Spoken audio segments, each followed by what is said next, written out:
മനുഷ്യൻ എത്രമാത്രം ലഹരി ഉപയോഗിക്കും, ആരാണ് കൂടുതൽ കുടിക്കുന്നത്, ആരാണ് കൂടുതൽ കുടിച്ച് തീർക്കുന്നത് എന്നുള്ള കണക്കെടുപ്പൊക്കെ ആയിട്ട് മാധ്യമങ്ങൾ വരും. അപ്പോൾ ഈ സർക്കാർ സത്യത്തിൽ ലഹരിയെ പ്രോത്സാഹിപ്പിക്കുന്നില്ലെന്നൊക്കെ പറയുമ്പോൾ തന്നെയും ഈ മദ്യം സർക്കാരിൻ്റെ വലിയൊരു വരുമാന സ്രോതസ്സാണെന്നുള്ളത് കൂടി നമ്മൾ തിരിച്ചറിയണം. അപ്പോൾ ഇതിൽ നിന്നെല്ലാം മനുഷ്യന് വിമോചനം വേണമെങ്കിൽ ലഹരിയുടെ ഉപയോഗത്തിൽ നിന്ന്, മറ്റ് അസന്മാർഗിക ജീവിത രീതികളിൽ നിന്ന് ഒരു വിമോചനം മനുഷ്യന് ആവശ്യമാണ്. അങ്ങനെ ഒരു മോചനം നൽകാൻ ഇവിടെ മതസംഘടനകളില്ലേ, ലഹരി വിമോചന കേന്ദ്രങ്ങളില്ലേ, രാഷ്ട്രീയ പാർട്ടികളില്ലേ എന്നൊക്കെയുള്ള ചോദ്യങ്ങൾ അവിടെ പ്രസക്തമാണ്. ഇത്തരം സംവിധാനങ്ങൾ ഉണ്ടായിട്ടും ഈ ലഹരിയുടെ പിടിയിൽ നിന്നൊന്നും നമ്മുടെ കുട്ടികൾക്ക് മോചനം കിട്ടുന്നില്ല. അങ്ങനെ അവർ ഗേഡിയം പറ്റുന്നില്ല, അതിൽ നിന്നൊരു മോചനം അവർ കിട്ടുന്നില്ല. അതിൻ്റെ നീരാളിപ്പിടുത്തത്തിൽ അകപ്പെട്ട് അവർ അങ്ങനെ ഉഴറിക്കൊണ്ടിരിക്കുകയാണ്. അപ്പോൾ ഞങ്ങൾക്ക് പറയാനൊരു പരിഹാരമുണ്ട്. ആ പരിഹാരം യേശു ക്രിസ്തുവാണ്.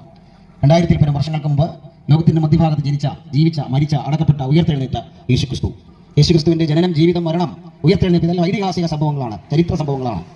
യേശുവിൻ്റെ ജനനത്തിൽ തന്നെ പറയപ്പെട്ട ഏറ്റവും പ്രധാനപ്പെട്ട സുവാർത്ത സന്ദേശം അത് സർവ്വജനത്തിനും ഉണ്ടാകുവാനുള്ള മഹാസന്തോഷം എന്ന നിലയിലാണ്. മതജാതി വർണ്ണവർഗ വ്യത്യാസമില്ലാതെ എല്ലാവരുടെയും സന്തോഷമാണ് യേശു ക്രിസ്തു എന്നുള്ളതാണ് ആ സുവാർത്ത ദൂതിൻ്റെ അർത്ഥം.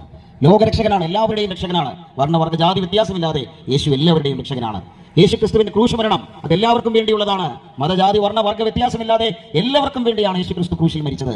യേശു ക്രിസ്തുവിന്റെ ഉയർത്തെഴുന്നേൽപ്പും എല്ലാ മനുഷ്യർക്കും വേണ്ടിയുള്ളതാണ്. അങ്ങനെയാണെങ്കിൽ യേശു എല്ലാവരുടേതുമാണ്. യേശുവിന് വ്യത്യസ്തമായ വീക്ഷണ ഗുണങ്ങളിൽ ആളുകൾ കാണാറുണ്ട്. പ്രവാചകനായിട്ട് കാണുന്നവരുണ്ട്, തത്വജ്ഞാനിയായിട്ട് കാണുന്നവരുണ്ട്, നല്ല മനുഷ്യൻ എന്ന നിലയിൽ കാണുന്നവരുണ്ട്, സാമൂഹ്യ പരിഷ്കർത്താവ് എന്ന നിലയിൽ കാണുന്നവരുണ്ട്.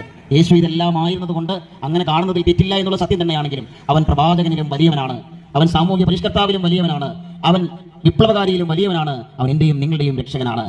നമ്മുടെ ജീവിതത്തിൽ സമാധാനം വരുവാൻ, സന്തോഷം വരുവാൻ, ശാന്തി വരുവാൻ യേശു ക്രിസ്തുവിനെ നിങ്ങളുടെ ജീവിതത്തിലേക്ക് ക്ഷണിക്കുവാൻ തയ്യാറാണോ? നിങ്ങൾ ബൈബിൾ വായിക്കാറുണ്ടോ? ഗൗരവമായി ബൈബിൾ വായിച്ചിട്ടുള്ള വ്യക്തിയാണോ? ബൈബിൾ വായിച്ചിട്ടില്ലെങ്കിൽ ഏറ്റവും കൂടുതൽ ഭാഷകളിലേക്ക് പരിഭാഷപ്പെടുത്തപ്പെട്ട, വിറ്റഴിക്കപ്പെട്ട, വായിക്കപ്പെടുന്ന പുസ്തകമായ ബൈബിൾ നിങ്ങളുടെ ജീവിതത്തിൽ ശാന്തി നിറയ്ക്കുമെന്നും സമാധാനം നിറയ്ക്കുമെന്നും സന്തോഷം നിറയ്ക്കുമെന്നും ഉറപ്പ് പറയുന്നു. ഞങ്ങളുടെ ജീവിതത്തെ ഈ ബൈബിൾ പറയുന്ന അനശ്വര വ്യക്തിയായ, അതുല്യ വ്യക്തി പ്രഭാവമായ യേശു ക്രിസ്തു രൂപാന്തരം വരുത്തിയത് കൊണ്ടാണ് ഈ തെരുവിൽ ഞങ്ങൾ ഇങ്ങനെ നിന്ന് പാടുന്നതും പ്രസംഗിക്കുന്നതും. ആ യേശു ക്രിസ്തുവിനെ നിങ്ങളുടെ മുന്നിൽ പരസ്യമായി ഞങ്ങൾ നിർത്തുന്നു. ക്രൂശിക്കപ്പെട്ട ക്രിസ്തുവിനെ, മരണത്തെ ജയിച്ച് ഉയർത്തെഴുന്നേറ്റ ക്രിസ്തുവിനെ, ലോകത്തിന്റെ രക്ഷകനായ ക്രിസ്തുവിനെ, നിങ്ങളുടെ വിമോചകനായ ക്രിസ്തുവിനെ സ്വീകരിക്കുവാൻ നിങ്ങൾക്ക് മനസ്സാണോ? നിങ്ങൾ ഏതെങ്കിലും തരത്തിലുള്ള ജീവിത പ്രശ്നങ്ങളിലൂടെ കടന്നു പോകുന്ന വ്യക്തികളാണെങ്കിൽ, ആത്മഹത്യയെക്കുറിച്ച് ചിന്തിക്കുന്ന വ്യക്തിയാണെങ്കിൽ, പലതരത്തിലുള്ള ജീവിത പ്രശ്നങ്ങൾ ഉടരുന്ന വ്യക്തികളാണെങ്കിൽ, ആരോടും പറയാതെ ഒറ്റയ്ക്ക് കരയുന്ന ജീവിത പ്രശ്നങ്ങൾ നിങ്ങൾക്കുണ്ടെങ്കിൽ നിശ്ചയമായും യേശു ക്രിസ്തുവിന്റെ അടുക്കിലേക്ക് വാ.